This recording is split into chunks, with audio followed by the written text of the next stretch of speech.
I just got my Neca Dungeons & Dragons Ultimate Warduke pre-order in from Big Bad Toy Store. Let's crack it open.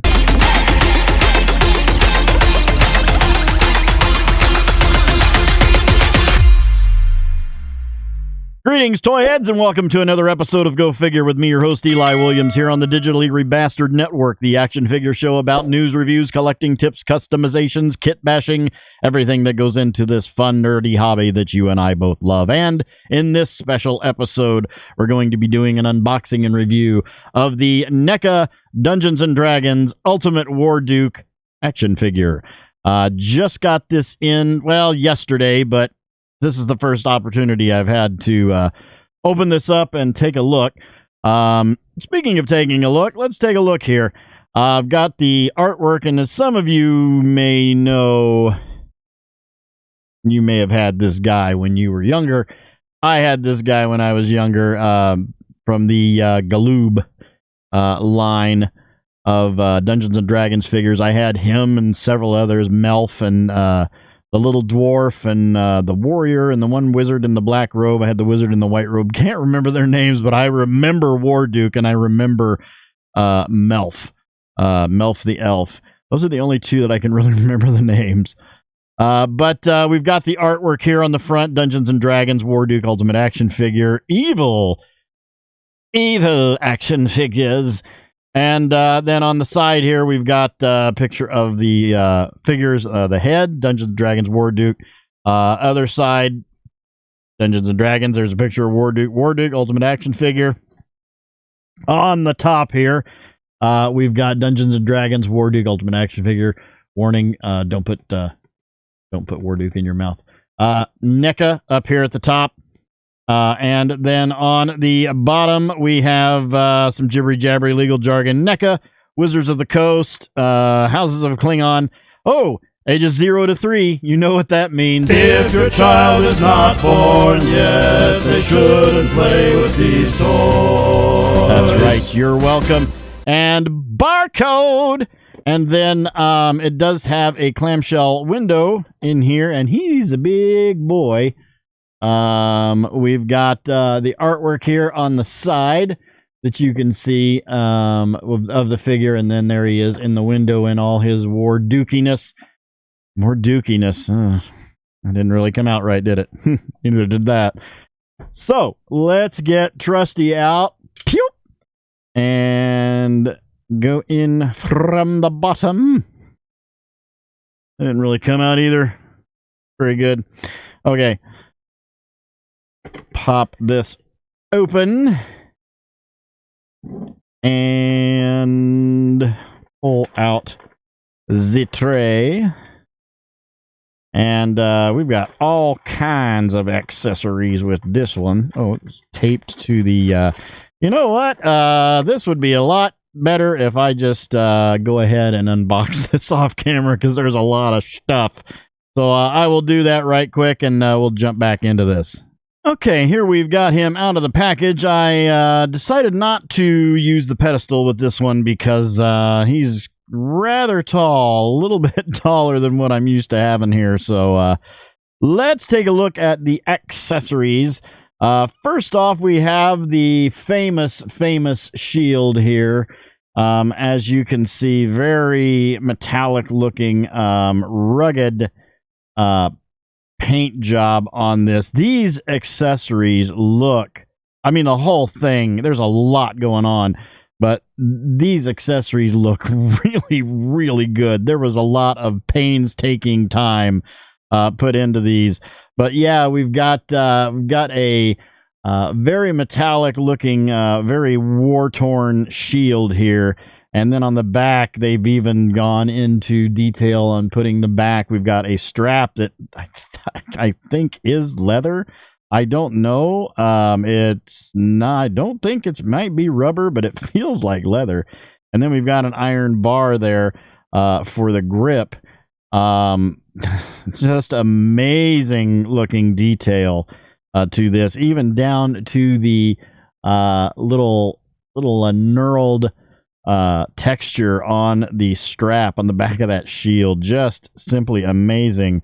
And then we have a Bowie knife. Looks like a type of Bowie knife with the blue scaled texture paint app on the handle there. Real shiny metallic silver on the blade and on the guard. All the way down here to the pommel, we've got little silver paint apps on the handle there. Really nice looking blade. Then we have a type of, looks like a gladius maybe, another type of short sword or dagger with some gold inlaid paint apps on there. You got a little bit of that blue scaled look that's on his armor right there on that. Down to a little red gem there on the guard, and more of that fantastic look. And this one looks like it's a little more worn than this one. Looks like this one's actually seen some action there more than that blade has. And then we have his signature sword. And these things are straight as an arrow. They haven't been warped in the package at all. Nice leather wrap on the handle, gold claw with a ball on the pommel there. Real pretty gold guard with the red gem there, and more of that silver blade. And again, this one, there's like little nicks and stuff in the blade there. You can tell that this has seen some stuff. And we have 3 hands. He's got 2 sort of grip hands that came on him by default. And then we have another sort of a little bit more open grip hand for the left hand with the armament on there. Real nice looking silver paint apps on the armor over the hand, and you got some brown leather looking paint app there on the inside of the hand. And then we have 2 right hands. As his right hand is bare, we have a smaller grip hand, or maybe a little bit looser grip hand than the one that's on him, and then a pointy finger on there. Okay, we won't do that. But these are very some semi-soft pliable rubber. So they're going to open up. Well, this one, I don't know. That one's kind of... That's I never really go for Neca, because Neca has this reputation of being kind of cheap. I don't really see that so far in this. I have the Neca Christopher Reeve Superman. I have the Neca Michael Keaton Batman, and they're kind of... I'm very nervous when I handle them, because I always feel like they're going to break. But we'll see. They've come a long way since then, so this may be slightly different. And then we have a blade, a fiery blade effect for the sword, which for this sword, and that just slips right in. Oh, I think I got it backwards. Hang on. Yeah, that just slips right in there. Well, maybe I didn't have it backwards. It feels like it's got to go in one way. Okay, there we go. So yeah, we have a flamey blade effect for the sword, which is somewhat soft rubber. I don't want to bend it too much because it feels like it could snap, so I don't want to do that. But we will. I'll put this back in here because that's how he's going to be displayed. That looks epic. I really, really dig that a lot. And then here we have Mr. Warduke himself. And Mr. Warduke, I don't think his name's Mr. Warduke like it's Steve Warduke. He stands all the way to the top of the horns or the bat wings on his helmet, rather. They're all the way up there to almost 8.5 inches tall. But really, to the top of his helmet, it's about 7.5 inches tall. Really, really nice. Really, really nice job here that they've done with this. I mean, there is a whole lot going on with this thing. The detail is absolutely incredible.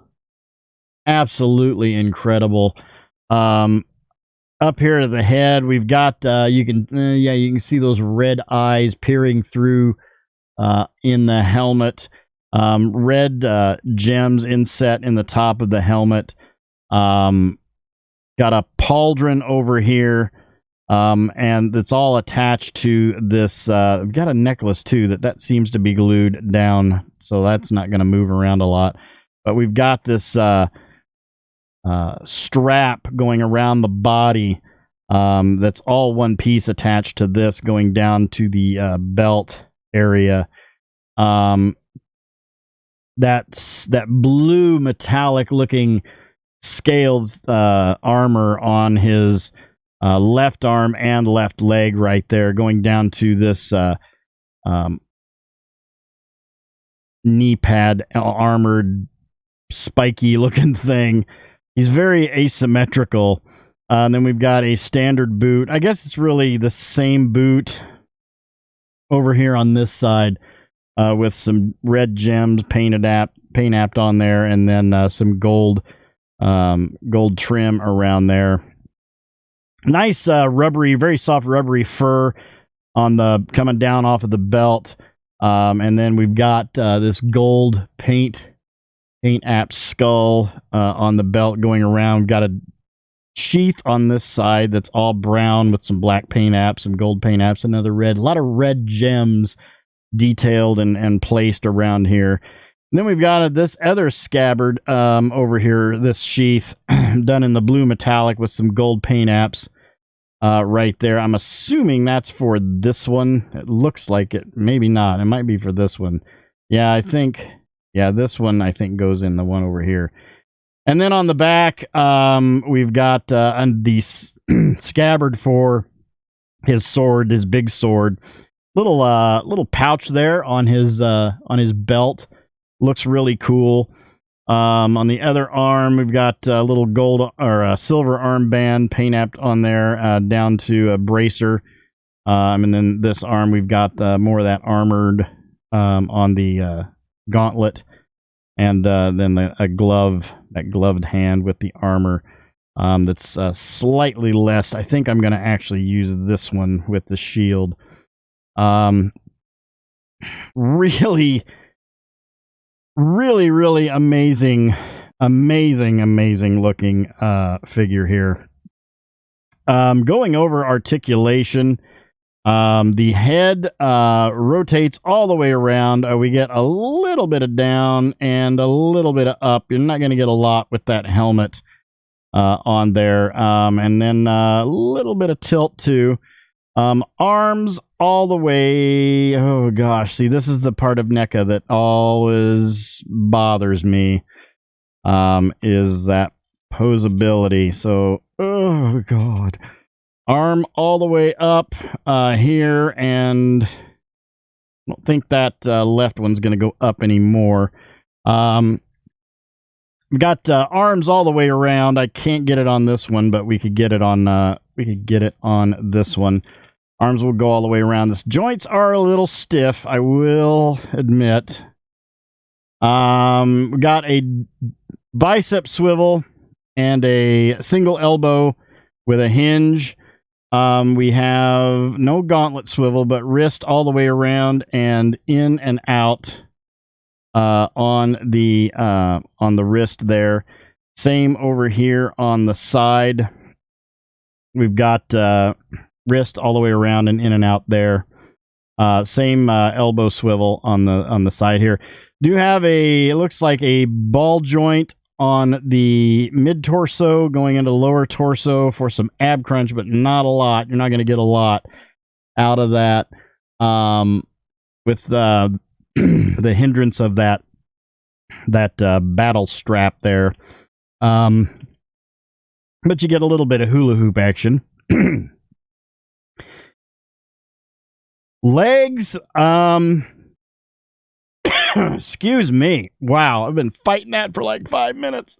Legs all the way out to there. We do have a ball joint system on the legs there. A bigger one on the left leg than the right. No no thigh swivel, but there is the swivel on the ball hinge, so you can get a little bit of swivel on that.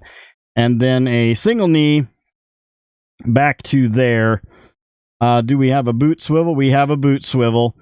And then detents on the feet with a forward rocker on the feet there. Let's put his... First off, let's pop the hand out. Hand comes out very, very nice and smooth. I'm going to put this hand on. And I think... I think this is the hand we need to have on the right. So we'll pop that in. This dagger, I'm assuming, goes in this side. Oh, wait a minute. I got that backwards. Yeah, this one goes right in there, I think. I think that's the one that should go in there. It feels like that. Yeah, that slides right in. Okay. Is that the right? I don't know if that's the right one or not. Let me try that on the other side. On this one. Yeah, I think that actually goes into this one. It's hard to tell.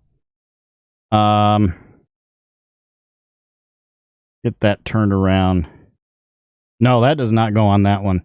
And it's on the floor. I cannot do one of these without dropping at least one thing on the floor. So that looks like it should go in this way. There we go. Okay. And then this Gladius one will go into the side here. There we go. Hair. My hair is getting long. I need to cut it. Falling out. So we'll put this, the shield. I don't know if the shield could actually go on this hand. It seems like you should be able to. But no, I don't think the shield goes on that hand. I think it's going to go on this hand. So we will put the shield. I guess Warduke is a lefty.